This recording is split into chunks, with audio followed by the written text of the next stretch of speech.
Kapsoo keenyas qeerroon keenyas qabsoo ke jala gacheessisee tarkaanfachiisee har'a akkasitti walitti dhufnee ennaan qeerroo keenya faana ilaalu baay'een gammada baay'een gammada baay'een gammada.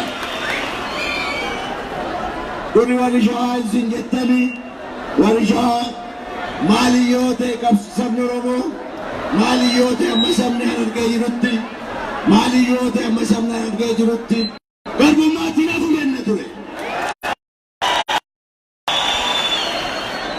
Akka garbummaa keessaa bahuu dandeenyu akka bilisa ta'uu dandeenyu akka qabsoon saba keenyaa galma ga'u har'a nutti agarsiiftuu jirtu baay'ee hojii gammanna jira. Baga wajjin gammanne jira. Baga wajjin gammanne jira.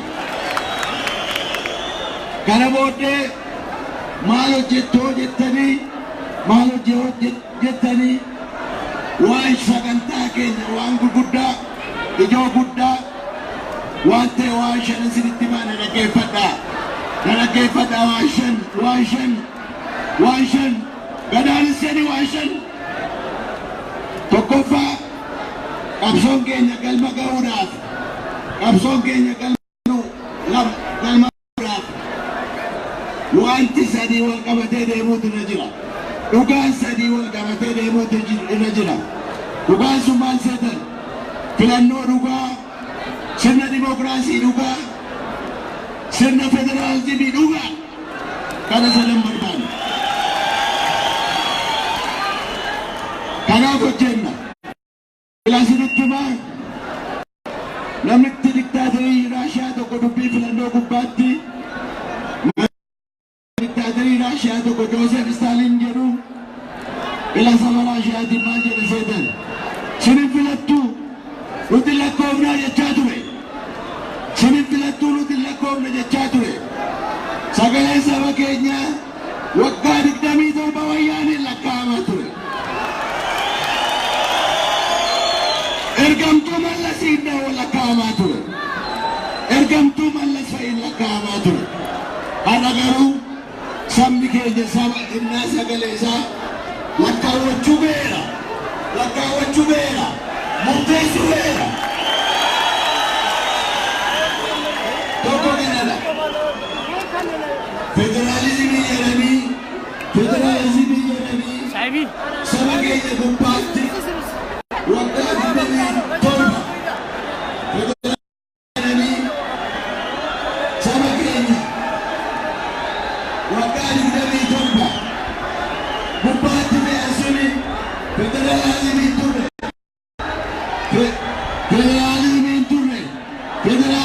turre. Federalizimii somaati. Moksiiti isaa sadaatanii isa jedhanidha. Ergamtuun yeroo itti bulchaa turtedha. Ergamtuun yeroo saba keenya dararaa turtedha. Ergamtuun maqaa saba keenyaatiin yeroo ittiin nagadaa turtedha. Federalizimiin sun ammatti kufuu hin danda'u. Ammatti kufuu hin danda'u. Sadaffaa sirna dimokiraasii dhugaa jechuun sirna dimokiraasii dhugaa jechuun sabni keenya ofiidhaan bulchuudha jechuudha. Sabni keenya ofiidhaan bulchuudha jechuudha. Sabni keenya biyya wajjin bulchuudha jechuudha. Ofiidhaan bulchuu saba biraa wajjin immoo wal bulchuudha jechuudha. Karaa achitti dimokiraasiin hin jiru. Dimokiraasii qoosaa ture, taphaa ture. Ittiin saba bara baraa turanidha. Isa nuu beekaa tokkoffaa dhaabsikoo kanadha. Kongireesiin keenya dhaabbilee Oromoo wajjin dhaabbilee dimokiraasiin manaa ba'an biyya kanaa wajjin dhaabbatee sirna filannoo dhugaa, sirna federaalizimii dhugaa, sirna dimokiraasii dhugaa ijaaruudhaaf socho'aa jira. Lubbuu keenyaaf waddaa'inna. Yeroon keenya lubbuu keenya dhaabbatu jenna. Egaa kana gochuu kan dandeenyu bara murteessaadha. Bara murteessaadha. Bara sagalee sabaa hatuun hin jirredha. Hattuudhaan dhaabi sabarte jedha. Isa dubbarte dhaabi jedha. Dachee Oromoo gubbaatti sagalee hatuun hin jirredha. Gorsa hatuun hin jirredha. Sagalee sabaatu yakka jedha. Sagalee sabaatu yakka jedha. Hanni hin jirredha. Oo dandeessa filama. Qoba saba keessatiin filamaa jedha. Hanni gaarii jiru jedha.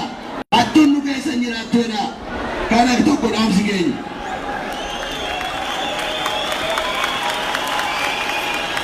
Dhaamni inni lammaffaa sabni keenya waggaa 50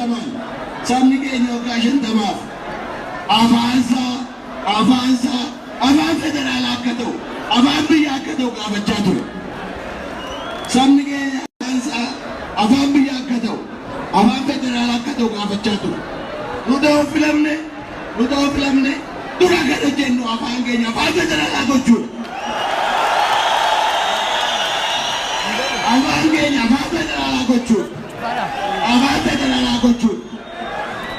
Kanaafis nu wajjin dhaabbadhaa. Kanaafis nu wajjin dhaabbadhaa. Ergaan keenya lammaffaa kana.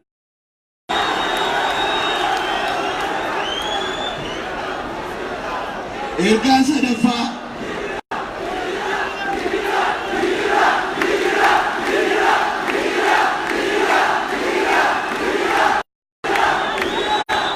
Ergaan keenya sadaffaa. Ergaan keenya sadaffaa. Finfinneedhaa qabee hamma Cinaaksanitti, Finfinneedhaa qabee hamma Muuyaleetti, Finfinneedhaa qabee hamma Muuyaleetti hajamaa jira, saamamaa jira, hattuun lafa keenya hin saamiidhaa jedha. Dachiin Oromoo hin saamamu jedha. Dachii keenya saamtanii saamtanii. Dachiin kun kan abbaa keenya.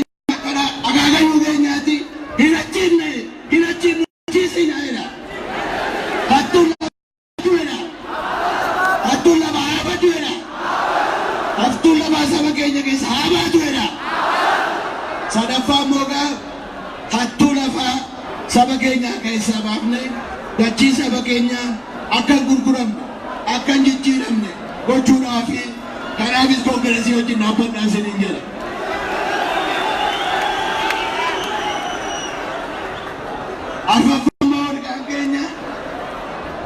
Arfaffaa immoo ergaan keenya akkuma isinitti himu ture Cinaaksanii qabee amma Dambidolloo amma Kamiseetti daangaa Oromoo cabaa jira.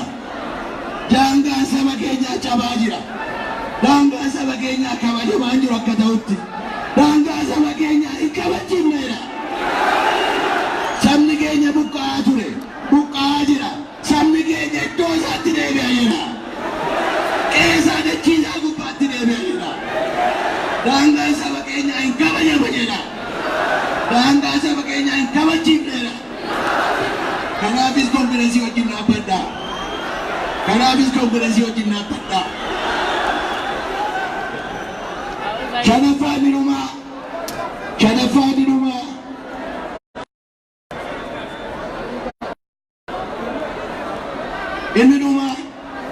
Inni dhumaa sin ilaallata. Ilaa mootummaan galma bilichiru dhiiga ijoollee Oromootiin, dhiiga qeerroo Oromootiin, dhiiga qarree Oromootiin gale.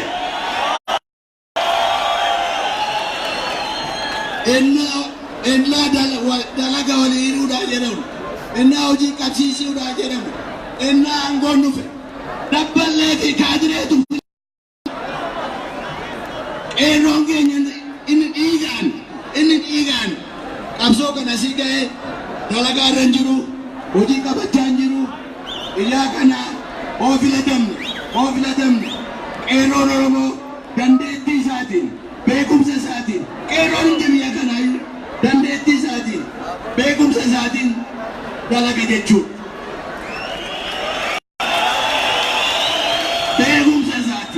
Beekumsa isaatiin dandeettii isaatiin hojii qabata dalaga jechuudha. Haadhoo kaadiree, haadha kaadiree, obbolaa kaadiree, haadha manaa kaadiree jechuun hin dhaabbate jechuudha.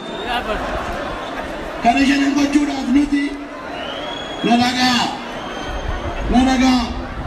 akka warra kaanii karaa akka gaarii warra karaadhaa walitti qabamne qabsoo saba keenyaatiin manaa baane beekumsa isaas qabna, muuxannoo isaas qabna, dandeettii isaas qabna. Saba keenya saba biyya kanaa fudhannee dandeettiis qabna, beekumsaas qabna. Nu wajjin gara fuulduraatti deemaa jirra. Nu wajjin biyya kanas Oromiyaa fudhadhaa gara fuulduraatti deemaa jirra. Dhuma gubbaatti waamicha lamaan qaba. Dhuma gubbaatti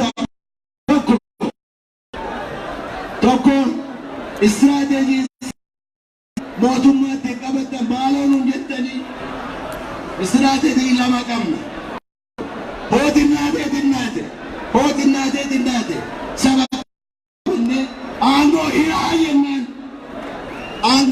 ennan hoya banne mo ango infuranna hoya banne mo ango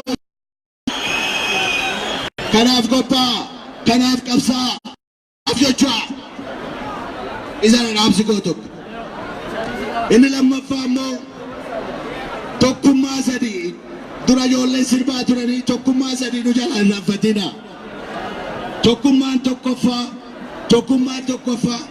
tokkummaa saba keenyaati tokkummaa saba keenyaati tokkummaa saba keenyaa eegaa tokkummaa saba keenyaa eegaa tokkummaa saba keenyaa eegaa sinin jedha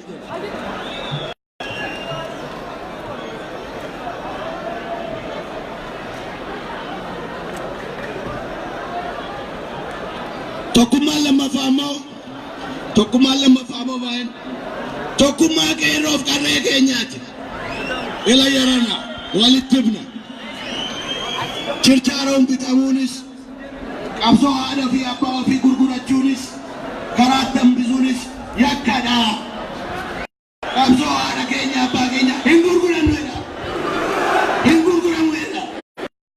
qabsoo haadha keenya abbaa keenya hin gurgurannuedha isas nu eega tokkummaan sadaffaa immoo baay'een dhaabbilee Oromoo aangoo jettanii jedhanii buddeenaas jedhanii waan hin taane jedhanii saba keenya hin hiriiraa jenna. Hin hiriira. Sabni Oromoo hin hiriira. Wajjin dhaabadhaa, wal utubaa, wal gaafadhaa, wal dhaggeeffadhaa jenna. Kana godhaatii saba keessa fudhadhaa ce'aa jenna. Kana godhaatii saba keessa fudhadhaa ce'aa jenna. Dhuma gubbaatti tokkoffaa sabni ofii ni jaara. Sabni waliin ni turre. Sabni waliin dhaggeeffanne laga ce'uu hin danda'u. Ijaaramaa isiniin jedha. Ijaaramaa isiniin jedha. Galtaniin ciisinaa ijaaramaa isiniin jedha. Ijaaramnee tasgeenyee ijaaramaa isiniin jedha. Warri mootummaan magaalaa kana warra keenya irra fooyyee qabu mootummaan Hararii jechuu kooti dachii kana akka irratti walgahii gaggeessuun nu gargaaruu isaanii borus sabni Oromoo obbolaa isaaniiti amantee tokko qaba akka saba Oromoo wajjin dhaabbatanii waamicha gochaa galatas isiniin jedha. Sinani nangala maqaa dhaabbii keenya maqaa koongireesiitiin waan isin haa tolu gara fuulduraattis nu faana dhaabbadhaa nu faana jirtu waan baay'eedhaan kan walitti dhuftu nuyira waan isin haa tolu qabaadhaan jedha. Egaa ishii dhuma isiniin jedhe sana jalaan dhaabbateena ijaaramaa of ijaaraa chochoosaa karaa nagaa karaa kuma saba keenyaatiin himmoona.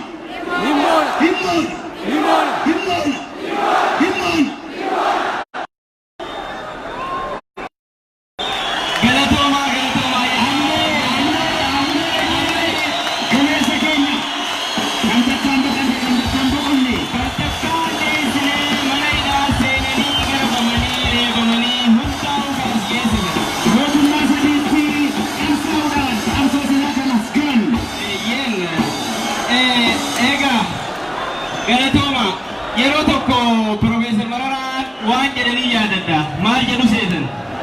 Barsiisaa Yuunivarsiitii Finfinnee ni beektu miti? Barattoonni baay'ee warri ganna baratan kun suuraa walii kaana Profeesar jedhanii gaafa isaan rakkisan nama bittinnaa waliin suuraan qabu deemaa ijaaramaa koottaa jedhanii turan. Akkasumatti ammaas ergaan cimaa dabarsan keessaa tokko maali? Ijaaramnee laga ceenaa tokko taanee hin ceenu taanaan kudha tokko taanee ce'uu hin dandeenyu yeroo jedhanii dhaga'eeran. Eeyyeen fulmaa ergaa guddaadha. Toleraa kanatti haasuudhaan immoo sirba isin affeerra. Eeyyeen haasoo qofaan osoo hin taane as ba'uudhaan sirba gabaabduu tokko taaju Taajuddiin shappu sinaa gootume.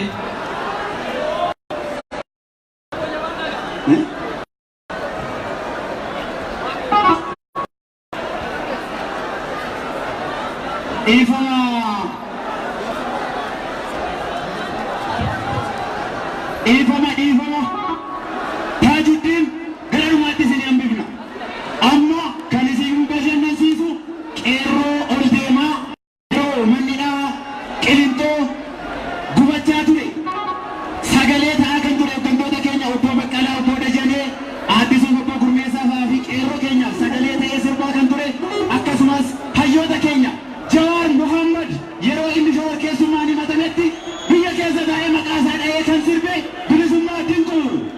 Weellisaa ol deemaa bilisummaa dinquu. Bilisummaa Aamilee malee hin ba'u jechaa jira. Aamilee qeerroo bakka keessaniiti.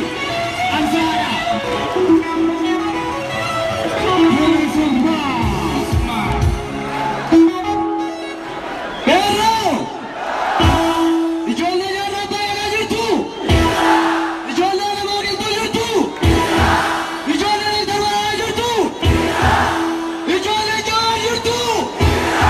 Ijoollee Nuwaalee Daabaa jirtu. Ijoolleen Bakarii Sabaloo jirtu.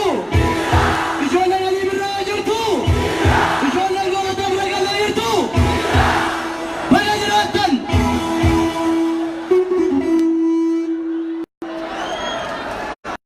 Hidhaa sana maal jallabee ture?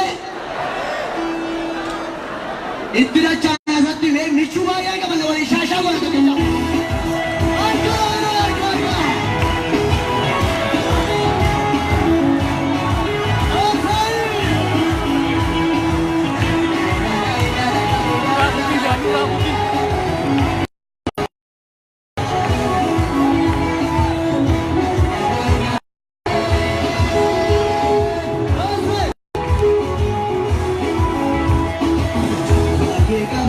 Ita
Oromiyaa bilisoomse.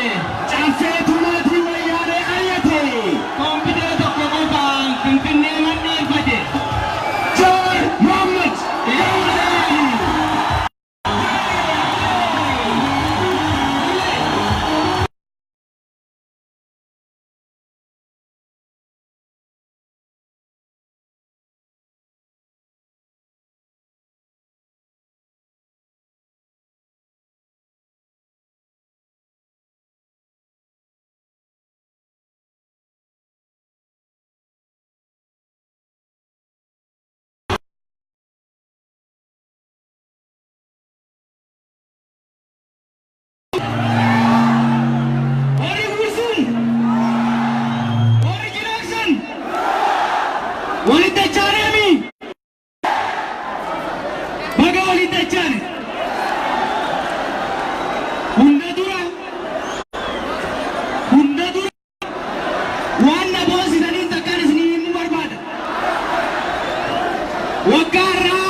Magaalaan bareedduun, magaalaan seena qabeettiin, magaalaan Harar, magaalaan qaroominaa jeequmsa keessa turte.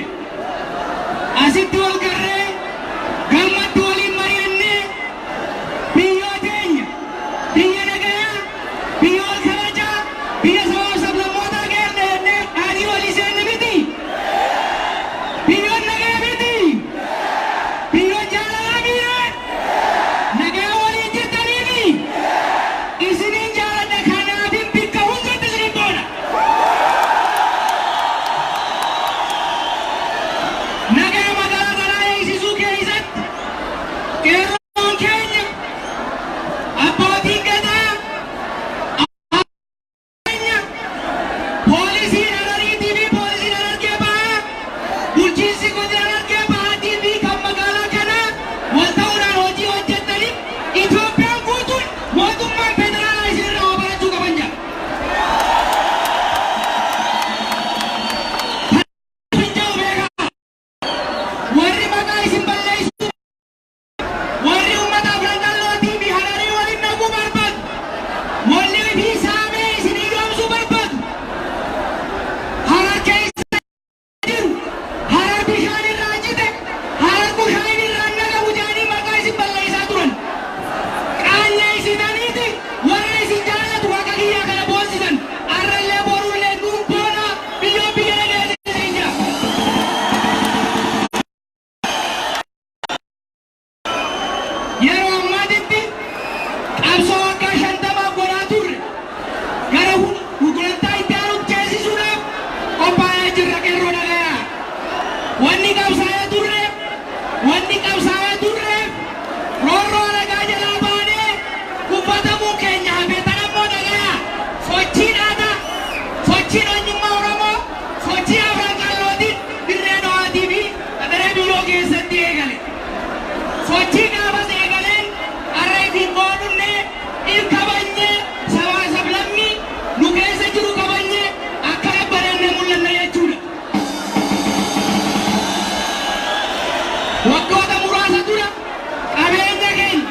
Yo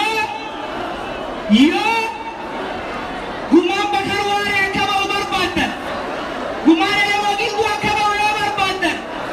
Hawwii jarraa baagadaa osoo aaduu biraa kuteessuun akka bakka ga'u yoo ka barbaaddan taate.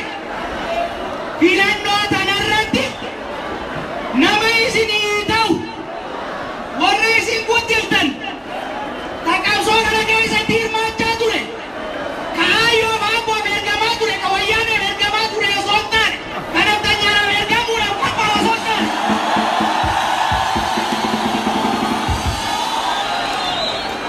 Ka abbaa gadaa keenya kabaju, ka abbootii amantaa keenya kabaju, ka qeerroo keenya kabaju, ka Minilik faarfatu osoo hin taane filachuudhaaf qophaa'uu danda'uudha qabna jechuudha. Kanaaf anis kaleessa akka ilma keessaniititti akka obboleessa keessaniititti akka nama isin biqilee barnoota rabbirraa fi faranjirraa argateen isin bira dhaabbateetitti qabsoo kana xumuruudhaaf marxoo tiyya akka gabaree teenyeetti ol sassaabadhee itti seeneeti jira jechuudha. Miseensa KFO ta'ee abbaa keessan abbaa keenya Mararaan barwaan ta'e beektu. Kaaniin hanqama yaadi mirgaalee akkasii haasa'eeru. Abbaa keenya kana wajjin ta'uudhaan warra qabataman qabsoo murannoodhaan ta'uusaan nu wajjin qabsaa'ee mana hidhaa keessatti isin wajjin dararamee roorroo teessan beeku eenyummaa keessan beeku kabaja guddaa isin qabu wajjin taane filannoo kana keessatti dhugaan teessan hayti teessan akka bakka baatu kaleessa if kennina isin ture akkasii miti har'ammoo sagalee teessan isin kadhanna jechuudha. Goone bu'aa qabaadha. Wanni kalee walii ta'e dhugaa qabaadha. Nu isin hin kijibnu. Nu isin hin kijibnu wallaahi billaahi isin hin kijibnu miti. Waan kalee ta'e dura amantan. Beekumsa keenya irraa amantaa yoo qabaattan. Aantummaa nu isin hin qabnu yoo amantan. Mararaa guddinaa nuun gaanu nuun gurguru yoo jettan. Baqqalaa gurguran baqqalaa garban nuuf qabsaa'e warus nuuf qabsaa'e yoo jettan.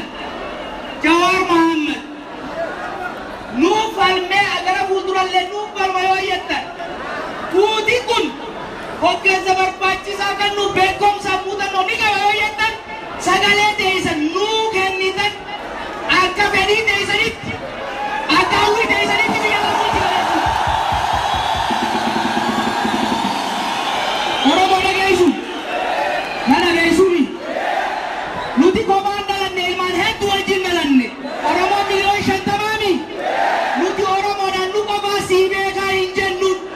Kanaafuu ilmaan Oromoo jaarmaa adda addaa wajjin dhaabbatan keessatti adda bilisummaa Oromoo wajjin paartii biyyoolessa Oromoo harka wal keessa dhaqannee sagaleen Oromoo akka hin hiramnetti Oromoon tokkummaadhaan tokko akka filatuuf karaa seennee jirra jechuudha. Sagaleen Oromoo akka hin hiramne nuti aatii isinii galla. Isin immoo waan reef mararaan jihaatii nuu galaa. Korojoon Oromoo akka hin hatamne, akka hin hatamne, akka hin gatamne tokkummaan qabsaa'uu danda'uu qabdan jechuudha. Oromoo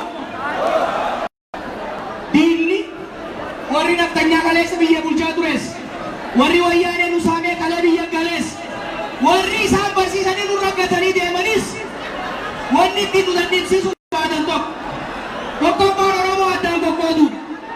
Dhagayaa Oromoon shilingii miti sharafamtu Oromoon takka fudhadhaa. Qeerroo na dhageessu. Qeerroo na dhageessu. Hattuu fi gantuun Oromoo bahaadiyatti gosa gosayyatti amantiin qoqqoodeetiin aangoodhe Oromoo gowwoomsa yoo jette waan Oromoon ta'e hin galluuf ajuusanaa gara fuuldurallee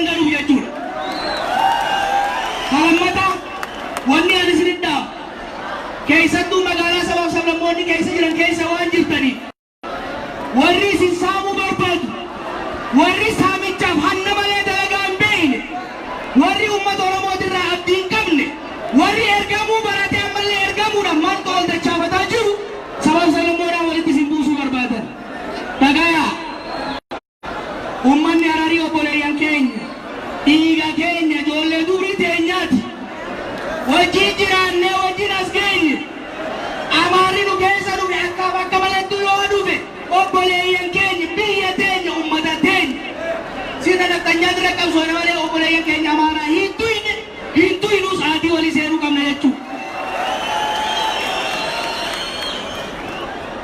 Oromummaan teenya takka amantiin teenya addaami. Namuu akka abandanitti rabbii keessan Oromoof kadhadhaa walitti garatinaa walitti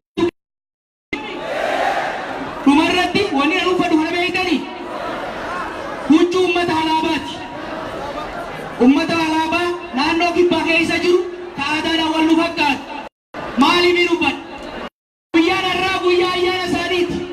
Ayyaana seeraa jaam. Ayyaana waggaati. Nuti akka kaabaawattis akka qabsaa'ota Oromoottis aadaa teenya hin tuqinaa jenne malee kanamaa hin dhiibni kabajnaaf aadaa ormaatiin ol guddifannee akka keenyatti deemnan tokko. Lammaffaa sabni kamiyyuu biyya kana keessa jiru dachii rabbi isaa kenneet irratti qe'ee isaati irratti osoo hin dhiibamin osoo hin dhiitamin osoo hin dubbatamin mootummaa ofiin filateen buluudha qaba jechuudha. Kanaaf qabsoo ummatoonni kibbaa hacuuccaa keessa ba'uudha. Koroja wayyaana injaarta keessa ba'anii naannoo isaanii uumuudha. Godhan wanni gargaaru kanaafi. Kanaaf ummata alaabaatiin yeroo takka baga isiniin ga'e.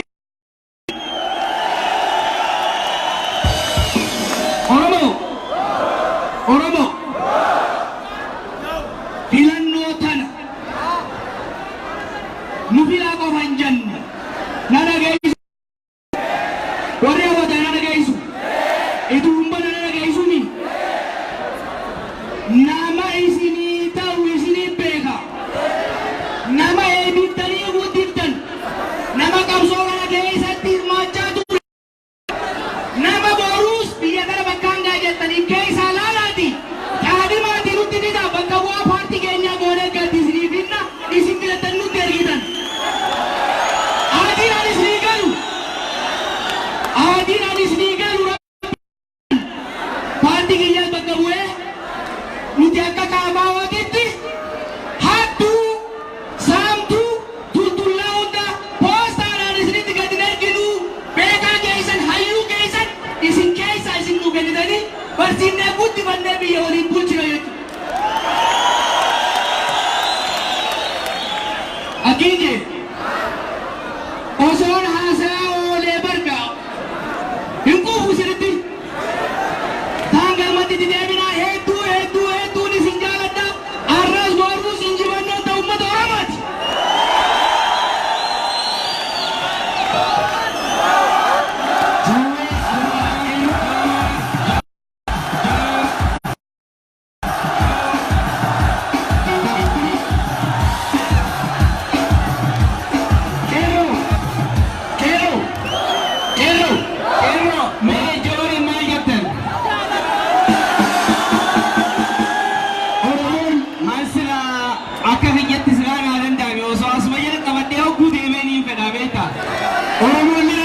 Oromoon ni argami. Profeesar Mararaan waan baay'ee raagee wanti baay'ee raawwateera. Maqaa Jawaar Muhammad kitaaba Dr. Mararaa Raffaatti waan inni jedhachuun argattu waggaa muraasa dura ergaa argachuu danda'u. Ergaan biraa takka ergaan Jawaar maal seetan? Nuti nama waraqaa eenyummaa hin qabne hin barbaannu. Kanaaf hundi keessan waraqaa eenyummaa yoo fudhattan waliin sochoonaa jechuudha. Taajuddin amma gara waltajjiitti dhufa. Taajuddin bashannansiisa. Saayina isaaniillee gara mootummaa jiruufi waltajjii baay'ee qabu.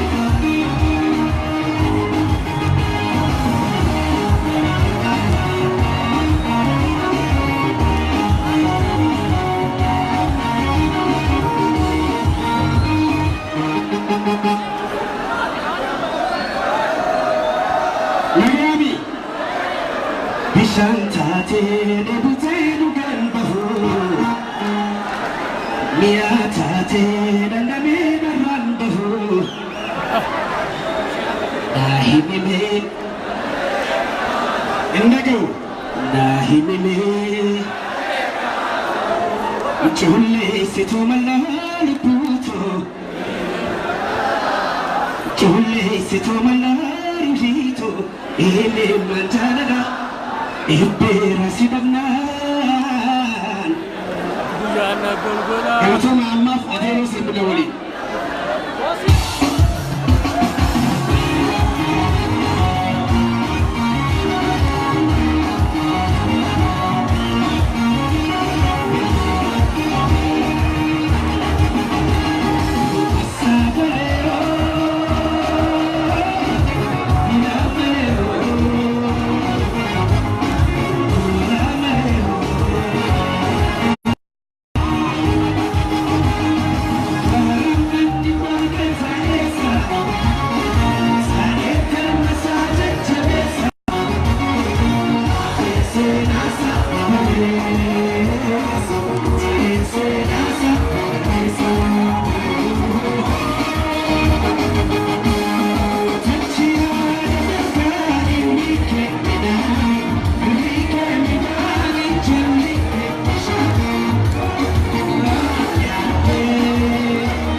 Abona buraca.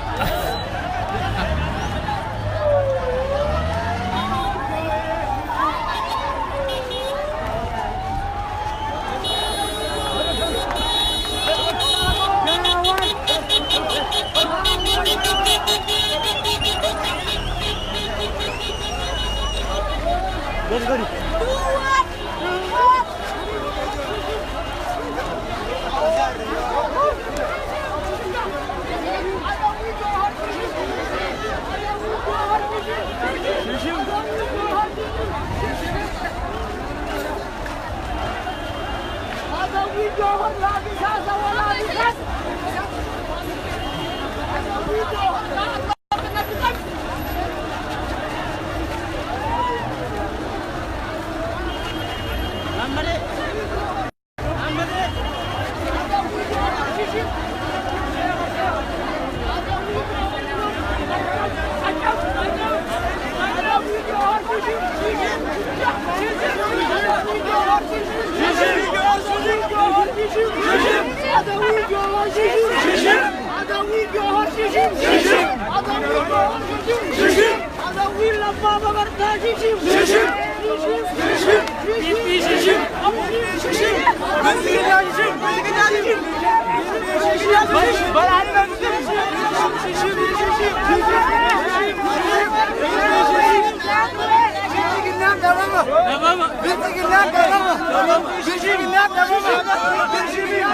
Sigada وتتخيل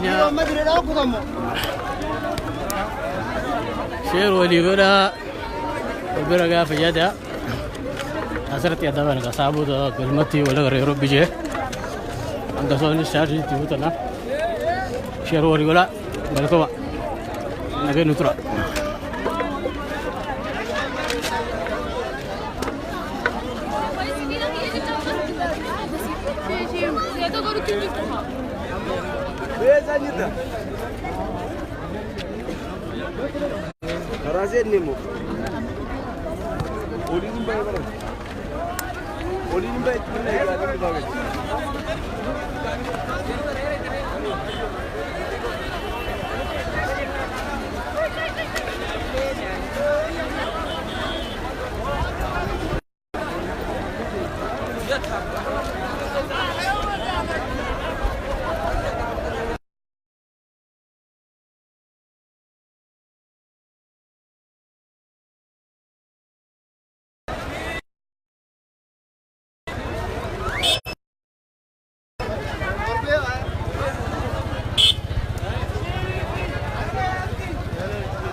matuma nama